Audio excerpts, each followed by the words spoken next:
India Pentecost ദൈവസഭ Alappuzha east district convention നടത്തി. IPC Alappuzha east district pastor B Monichan ഉദ്ഘാടനം ചെയ്തു. ഇന്ത്യ പെന്തക്കോസ്ത് ദൈവസഭ ആലപ്പുഴ ഈസ്റ്റ് ഡിസ്ട്രിക്ട് 51ാമത് കൺവെൻഷൻ IPC ഫെയ്ത്ത് സെന്റർ ഗ്രൗണ്ടിൽ നടത്തി. IPC Alappuzha east district pastor B Monichan ഉദ്ഘാടനം ചെയ്തു. വിശ്വാസികൾ ലോകത്തിന്റെ വിളക്കായി മാറണമെന്ന് അദ്ദേഹം പ്രസ്താവിച്ചു.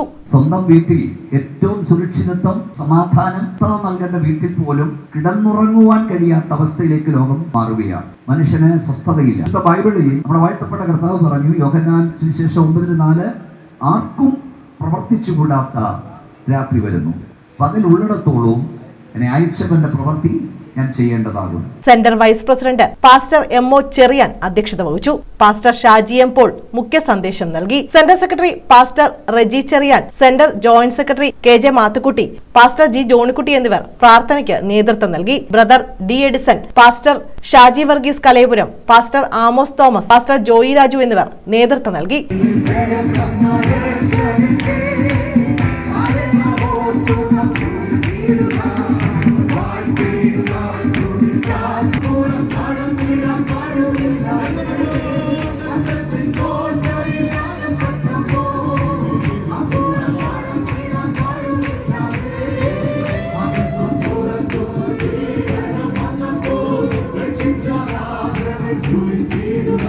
News bureau, Kayamkulam.